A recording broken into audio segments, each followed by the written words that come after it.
Itu yang paling penting dari belajar adalah dari entah itu perkuliahan, entah itu riset adalah kemanusiaannya, sisi kemanusiaannya dengan match-nya penelitian dengan penelitian pengabdian. lapangan, pengabdian dan teori. Dan teori tadi, matchingnya di situ, Kang. Di situ ya. Harusnya di situ yang dilakukan. Benar. Mestinya teori berangkat dari realitas seperti itu, Kang. Pesan kepada siapapun, baik mahasiswa maupun dosen itu sering-seringlah turun ke lapang, sering-seringlah berinteraksi dengan masyarakat, jangan asik cuman di bangku-bangku kuliah yang isinya tembok dengan tembok, buku dengan buku, gak ngerti apa-apa tentang realitas sosial.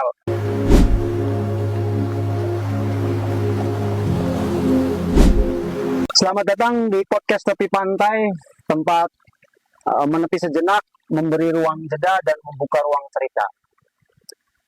Bersama tamu kita akan ngobrol santai, terkadang serius tentang apa yang jarang terdengar, tapi penting untuk diingat.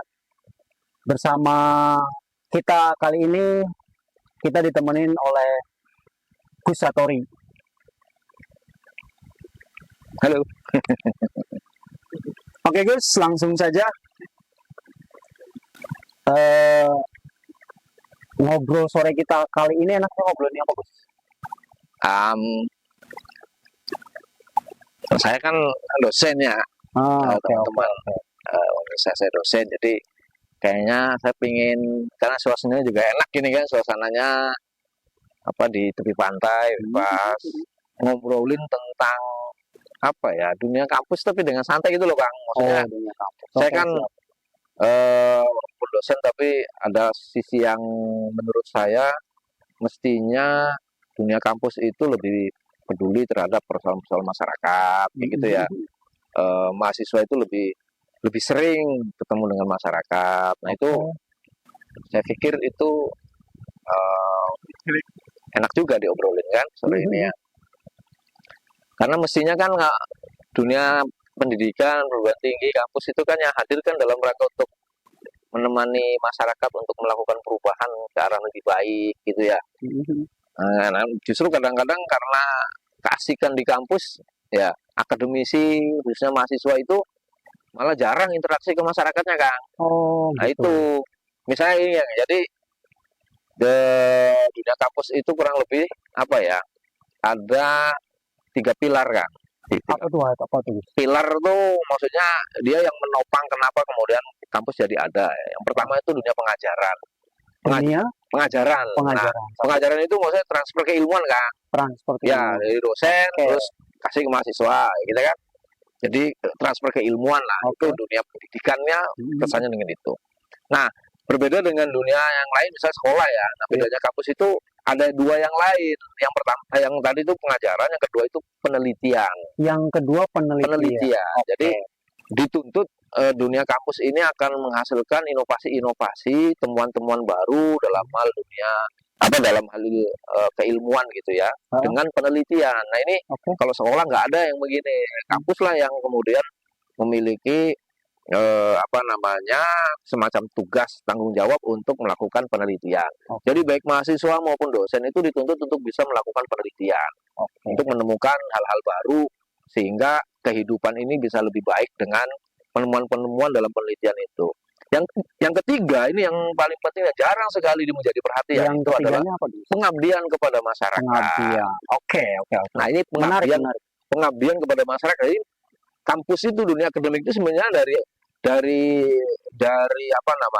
dirinya itu sudah dituntut untuk mengabdi. Makanya kan ada istilah agen of change gitu kan, agen perubahan. Jadi kaum akademisi ini, dosen, mahasiswa itu sebenarnya memiliki beban, dia menjadi agen perubahan, perubahan sosial. Seharusnya. Karena dengan penelitian dan pengabdian kepada masyarakatnya inilah kemudian dia akan berkontribusi kepada kehidupan masyarakat, sehingga itu masuk konteks ke pengabdiannya berarti. Pengabdiannya. Nah, masalahnya itu tadi. Apa tuh? Nah, kita cek nih, Kang ya, kita cek misalnya di kerja-kerja yang 2 hal tadi. Misalnya penelitian. Yang kemudian benar-benar menjadi prioritas dan diwajibkan itu ya menulis skripsi itu Kang, di akhir saja penelitian. mestinya penelitian itu dilakukan oleh mahasiswa itu sejak awal-awal. Bahkan semester 1, semester 2, semester itu udah langsung penelitian. Dia menemukan inovasi-inovasi gitu ya. Dari hasil riset tersebut harusnya. Oh iya, dari hasil penelitian terus yang kembangkan lagi gitu ya. Lalu dituangkan dalam pengabdian ke masyarakat. Nah, harusnya idealnya seperti itu. Harusnya seperti itu. Nah, pengabdian masyarakatnya sendiri cuman KKN saja menjelang akhir itu loh, Kang. Apa tuh KKN?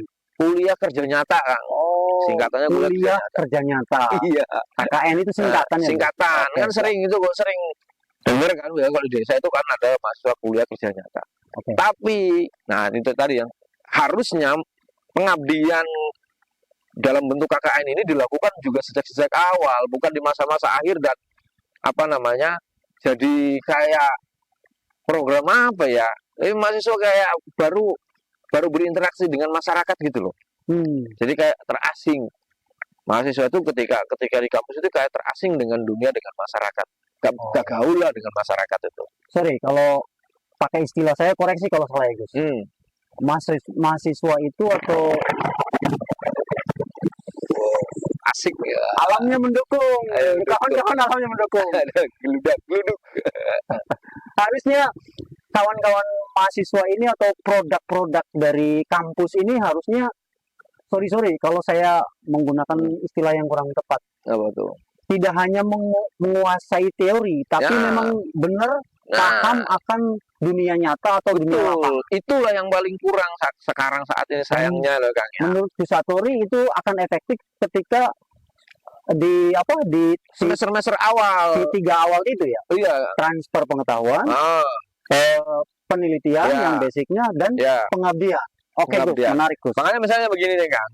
Kalau saya tuh membayangkan misalnya mahasiswa itu dari sejak semester 1, semester 2 awal itu dia langsung terjun ke masyarakat. Terjun ke masyarakat, langsung melihat realitas kehidupan masyarakat itu seperti apa. Gitu. Jadi dibalik, jangan pengajaran dulu, tapi dari ke pengabdian dulu. Jadi proyeksinya itu udah langsung melihat realitas gitu ya. Dia langsung akan mengamati, oh ternyata kehidupan masyarakat seperti itu. Nah, lalu mereka akan bahas di kampus gitu loh. Dan itu saya terapkan. Saya terapkan. Jadi sudah diterapkan. Iya, kalau saya pribadi, tapi ini bukan sesuai sistem ya. Secara umum sistem nggak seperti itu. Ini metode secara mestinya begitu. Inisiatif pribadi lah. Betul, mestinya begitu. Jadi metode belajar kuliah itu mestinya mahasiswa itu langsung terjun ke masyarakat. Dia akan lihat realitas. Dari semester awal. Semester awal. Oke. Langsung bergaul bersama masyarakat. Dia hidup bersama masyarakat. Gak perlu lama-lama, sehari 2 hari gitu ya. Iya. Dia live in, tinggal bersama masyarakat. Misalnya di tambak seperti ini gitu loh. Misal kita di tambak. Bisa tambak kayak gini, dia ketemu, dia ngobrol dengan Kang Angga. Kang Angga lagi apa sih? Oh, ini saya lagi nanam udang, saya lagi tambak udang. Oh, nanam udang seperti apa gitu. Dia ngobrol gitu. Tantangannya apa, Kang? Suka gampang apa enggak sih nanam udang tuh? Nah, gitu. Dia cerita, dia kumpulkan data, ngobrol dengan warga gitu ya. Apa yang dirasakan, apa yang dihadapi oleh para petambak udang dengan aktivitas nambak udangnya. Jadi dia akan dapat ilmu langsung dari praktisinya masyarakat gitu ya. Iya.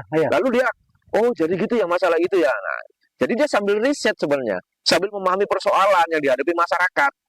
Nah, lalu dia balik ke kampus, mendiskusikan itu dengan teman-temannya, dengan dosennya. Saya kemarin habis dari tambak, dari ketemu dengan petambak udang. Ternyata dia begini. Ini kenapa ya Pak ya? Nah, nanti dosen akan berdiskusi dengan dia. Kalau perlu dosennya juga ikut begitu gitu ya, ikut langsung ke lapangan juga dengan mahasiswa. Lalu kan akan berdiskusi. Jadi yang didiskusikan itu benar-benar persoalan yang konkret di masyarakat. Jangan teori-teori kayak itu loh, Kang. Jadi refleksi teori, memahami tentang apa itu bla bla bla bla itu setelah tahu realitas dulu. Itu akan sangat jauh berbeda daya nalarnya, daya intelektualnya, daya pikirnya. Mahasiswa itu sangat-sangat berbeda. Dia akan lebih peka melihat persoalan-persoalan masyarakat. Yang paling penting nanti adalah membangun kepedulian. Kalau dia udah tahu langsung persoalan yang real, konkret dihadapi masyarakat, kesehariannya seperti apa, dia akan tersentuh. Oh, ternyata mencari uang itu berat, susah ya. Selama ini saya enak tinggal minta ke orang tua dan seterusnya gitu ya. Kuliah apa tinggal dibayarin, maka tinggal ke orang tua. Ternyata mencari uang seberat itu. Dia jadi kan berarti saya harus benar-benar ini nih. Saya harus benar-benar belajar nih bahwa menghargai kehidupan itu penting. Nah, sayangnya lagi-lagi saya bilang, kampus itu menjauhkan mahasiswa situ dengan realitas seperti itu, Kang. Diturunkan itu ya semester 6 pas mau KKN mau selesai. Dengan kondisi mereka sudah jumawang, rasa udah pinter gitu loh. Rasa udah banyak teori gitu loh ya, Kang ya.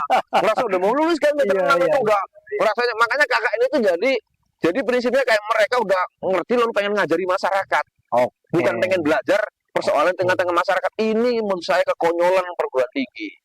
Ini kesalahan fatal dari perguruan tinggi. Sehingga kepekaan terhadap persoalan-persoalan sosial, persoalan-persoalan dari masyarakat itu jauh dari kehidupan kampus. Jangankan mahasiswanya, dosennya aja begitu loh. Aduh. Dosennya aja nggak ada yang mau turun kayak begini, Kang.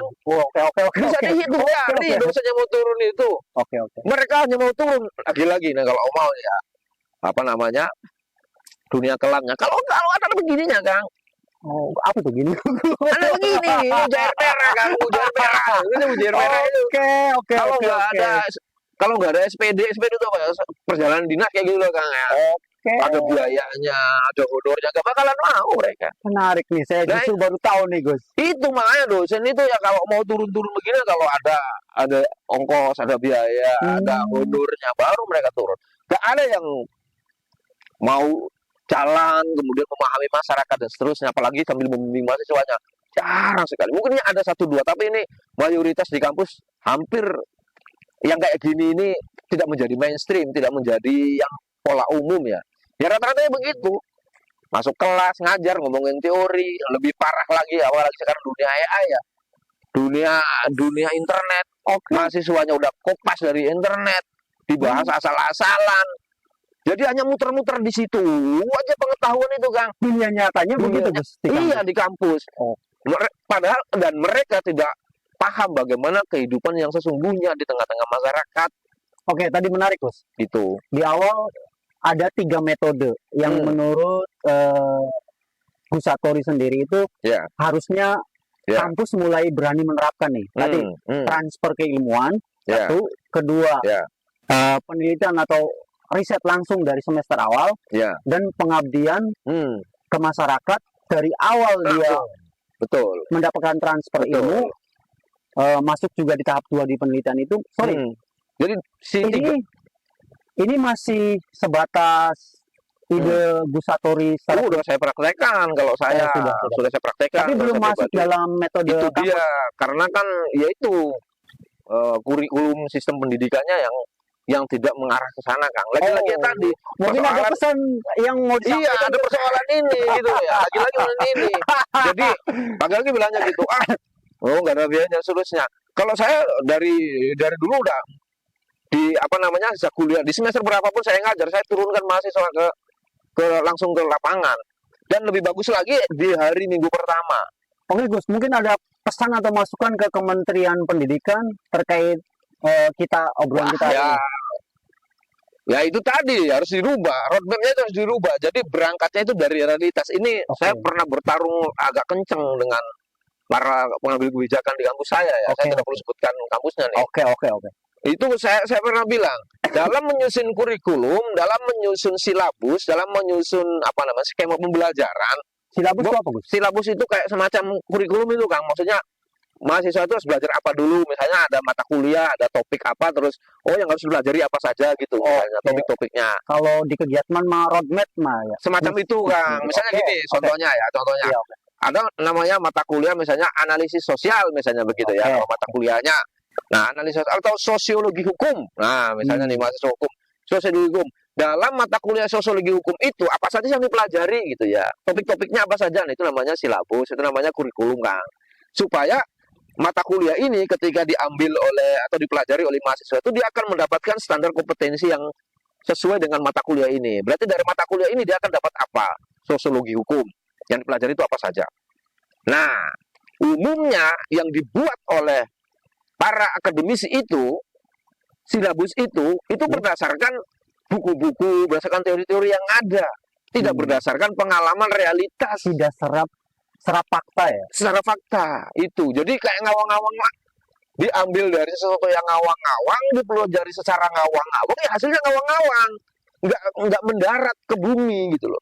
Harusnya kurikulum. Tapi menurut Gus Satori sendiri teori itu perlu nggak sih? Ya perlu, perlu. oke. Dimana maaf teori perlu itu buat refleksi. Itu kan teori itu kan buat semacam gini Kang. Jadi manusia itu menjalani kehidupan itu dia kan perlu refleksi, Oke, perlu oke. ngangen-ngangen lah kalau Iya, bahasa betul, ngangen. betul. Nah setelah realitas lalu dia ngangen-ngangen. Ini sebenarnya tentang apa sih? Nah muncullah kemudian teori. Dia akan menyimpulkan. Oh misalnya contoh tadi ya, contoh tadi. Ada saya atau mahasiswa datang ke sini ngobrol dengan Kang Angga di sini Oke, oke. tentang tambak. Yang tadinya saya nggak tahu, saya nanya, Kang, ini lagi apa sih? Saya lagi nambak udang. Oh, sejak kapan, Kang? Oh, 20 hari yang lalu. Oh, kalau tambak udang itu berapa hari sih, Kang? Biasa dipanen? Ya, ada 2 bulan atau setengah misalnya ada. Bisa di 75 hari, bisa di 100 hari. Oh, gitu. Terus ditanya-tanya. Saya nggak ngerti apa-apa tentang tambak udang. Saya Iya. ngobrol Kang Angga. Saya kan jadi banyak pengetahuan tuh. Iya, betul, betul. Lalu saya akan refleksi. Oh, begitu ya caranya nambak udang. Nah, cara nambak udang yang saya pelajari ini nanti jadi teori, Kang. Teori menambak udang. Benar, Menurut benar. pemahaman saya yang saya dapat dari Kang Angga. Benar. Mestinya teori berangkat dari realitas seperti itu, Kang. Berarti menurut Gus sendiri sebetulnya tidak menafikan teori. Teori Iya, itu penting, salah betul, satu penting. komponen Komponen yang penting. pembelajaran. Pembelajaran untuk meningkatkan daya nalar kita. Oke. Tapi sayangnya tadi Keresahan Gus adalah teori yang biasanya dipelajari di kampus tidak berangkat dari realitas gitu loh, Kang. Oke, Misalnya ya, gini paham. contohnya ya. Saya Contohnya nangkep gini. isinya, Gus. Contohnya gini. Oke. Mahasiswa, dia nggak datang ke sini, dia cari dari internet caranya nambak. Oh gitu. Begitu dia paham itu. Oh, begitu. Jadi dia pahamnya itu ya dari yang sudah dijelaskan orang. Dia nggak langsung realitas ngeliat sendiri. Semua apa sebagian atau mungkin Rata-rata seperti itu yang tadi saya bilang. Kelemahan kampus, rata-rata, bro. rata-rata. Kelemahan kampus itu begitu. Dia hanya mereproduksi kalau bahasa Indonesia. Mereproduksi itu mengulang-ulang teori-teori yang orang sudah bikin. Dianya sendiri, si mahasiswanya, si dosennya sendiri itu nggak langsung melihat realitas. Itu akan sangat jauh berbeda. Karena dia pengalaman langsung kan, ngobrol langsung gitu loh. Jadi menurut Gus nih, ada yang penting saya tanyakan di sini. Iya. Menurut Gus nih, apa metode kampusnya yang Ya, mesti harus dievaluasi dievaluasi. atau kebijakan kurikulum Kementerian Pendidikannya tuh Gus? Ya dua-duanya. Oh, dua-duanya. Dua-duanya. Oke, oke. Kan awalnya kan dari sistem pendidikannya sendiri ya, sistem Oke. apa namanya, sistem Regulasi perkuliahan. kementerian, Iya. kementeriannya. Nah itu dari mulai yang paling apa ya, yang paling umum, yang paling besar yang skalanya nasional tadi itu, Oke. kebijakannya harus diubah. Pengajaran itu harusnya di akhir. Mestinya adalah di penelitian dulu, Oke. ya kan, direfleksikan, lalu diabdikan. Oke. Atau penelitian dan pengabdian lalu direfleksikan menjadi pengajaran dan bersama-sama apa namanya si mahasiswa dengan dosen ini bersama-sama belajar bareng. Jadi ini sih kayak dosennya dia basisnya pengetahuan yang sifatnya a priori kalau bahasa ini. A priori itu teoritis yang nggak ada daratnya gitu ya. Mahasiswanya suruh cari informasinya juga begitu. Jadi Ada. pepesan kosong yang diomongin Oke, itu. oke. Yang diomongin itu ya muter-muter di situ aja. Pengetahuan orang yang direproduksi. Oke. Si mahasiswa dan si dosen ini nggak pernah memproduksi pengetahuan. Ini ada kata yang penting, reproduksi dengan produksi, Kang. Reproduksi dengan Produksi. Jadi kalau pengetahuan itu reproduksi, dia hanya menyerap dari pengetahuan orang lain lalu dia diproduksi ulang. Oke. Diproduksi. Tapi Copy kalau paste lah ya. copy paste, oke. gampangannya ngomong itu, dia hanya copy paste dari orang lain lalu dia angan-angan sendiri. Tapi kalau dia datang sendiri ke sini, Itu yang memproduksi. Oke. Ketika saya nanya-nanya ke Kang Angga tentang ini, langsung dari pelaku, langsung dari realitas, dia akan memproduksi pengetahuan sendiri. Oh, ternyata begitu ya. Jadi si otak ini jauh lebih cerdas, jauh lebih tajam dalam melihat kenyataan. Oke. Dan lagi-lagi saya mau tekankan, itu yang nantinya akan melahirkan kepekaan. Itu yang akan melahirkan kepedulian. Karena yang diomong realitas. Kalau yang tadi diomong itu dia nggak ngerti ini realitasnya kayak apa. Boro-boro akan ngomongin kepedulian. Karena yang diomongin antah berantah, nggak jelas gitu ya. Nggak ada subjeknya gitu loh, Kak. Iya. Nggak ada nelayannya, nggak ada petambaknya gitu. Tapi Karena kalau di tadi sini, iya. Karena tadi hasil dari reproduksi. Ngawang-ngawang itu. reproduksi. Oke. Pengetahuannya hasil reproduksi, bukan produksi. Kalau produksi langsung ketemu dengan petani, dengan petambak, nelayan, dia jadi tahu, oh ternyata berat ya kehidupan petani. Jadi humanity-nya kena gitu ya. Iya. Jadi humanitasnya itu, sisi kemanusiaannya itu dapat. Nah justru itu yang paling penting dari belajar adalah dari entah itu perkuliahan, entah itu riset adalah kemanusiaannya, sisi kemanusiaannya. Dengan ngobrol langsung itu, Ada feel-nya, ada feel feel-nya, itunya. ada rasanya. Makanya nanti ujungnya itu di pengabdian tadi, bahwa ilmu kita, bahwa pengetahuan kita adalah untuk kebaikan kehidupan umat manusia. Kalau yang model kayak tadi reproduksi ya hanya teori untuk teori, tidak untuk apa-apa, dia hanya melahirkan teori baru dan ya sudah, nggak jadi apa-apa. Tapi kalau pengetahuan dari yang tadi itu, teori itu akan kemudian, oh berarti kalau gitu Kang, ada tantangan yang berat ya dalam menambah apa Kang? Kalau kincir mati, Pak, kalau kincir mati itu bahaya. Oh, terus apa lagi Kang? Jadi ada banyak kendala yang kemudian diceritakan petambak kepada saya. Akhirnya saya ikut berpikir, oh kalau begitu bagaimana caranya agar tambak ini bisa sukses? Ngabdi, agar solusinya bisa. Ini salah satu contoh saja. Contohnya, salah satu contohnya bagaimana pengabdian itu. Jadi ilmu yang saya pelajari yang tadinya saya pahami dari Kang Angga tentang menambak, lalu saya cari juga dari informasi yang lain, bagaimana menambak efektif, lalu saya paham, saya balik lagi ke Angga, Kang, coba ini Kang, supaya agar tambaknya lebih efektif.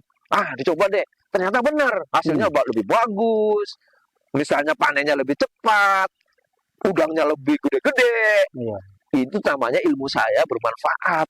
Itu antara match-nya penelitian dengan lapangan, pengabdian dan teori. Dan teori tadi, matchingnya di situ, kan. Di situ ya. Harusnya di situ yang dilakukan oleh kampus. Makanya ya itu saya pesan kepada siapapun, baik mahasiswa maupun dosen itu sering-seringlah turun ke lapang, sering-seringlah berinteraksi dengan masyarakat, jangan asik cuman di bangku-bangku kuliah yang isinya tembok dengan tembok, buku dengan buku, gak ngerti apa-apa tentang realitas sosial.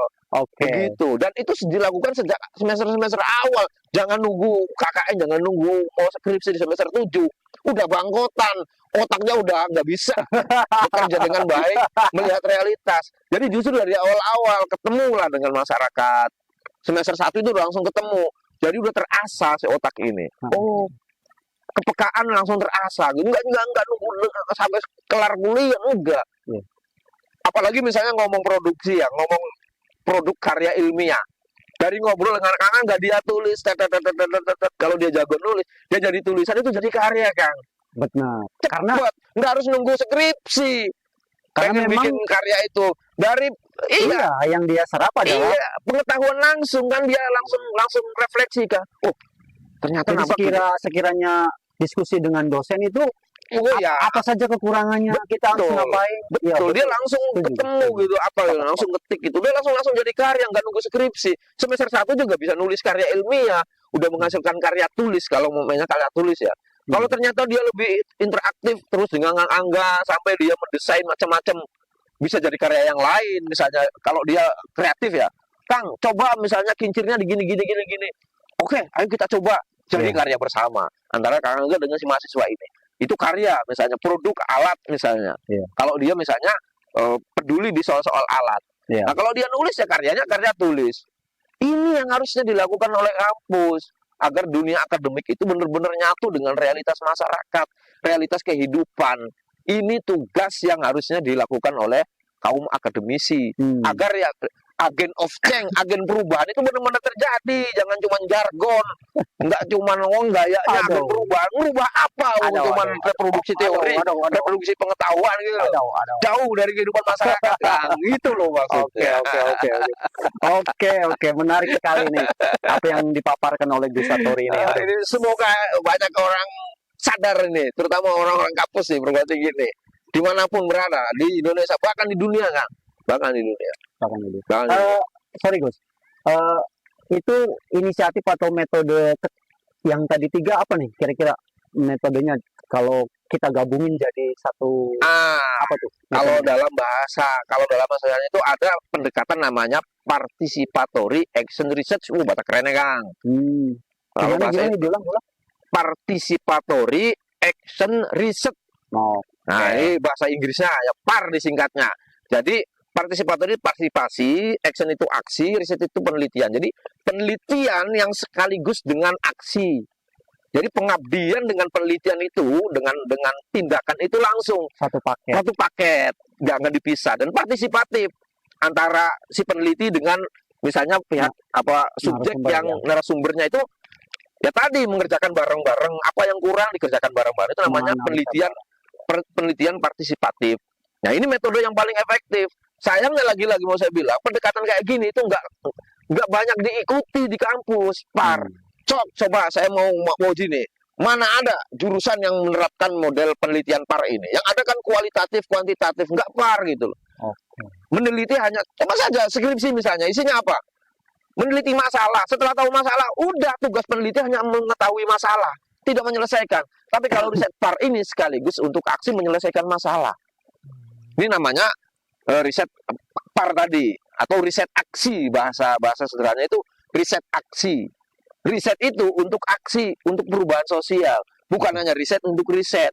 Iya. Nah ini Kang yang perlu saya sampaikan ke Kang Angga juga ini. Kalau saya bilang ini yang paling memprihatinkan dari perguruan tinggi, entah itu skripsi, entah itu tesis atau disertasi. Skripsi itu berarti S1 Kang. Iya. Tesis itu S2. Oke. Nah kalau S3 itu namanya disertasi. Oke. Itu karya ilmiahnya, karya puncak seseorang bisa dikatakan sarjana.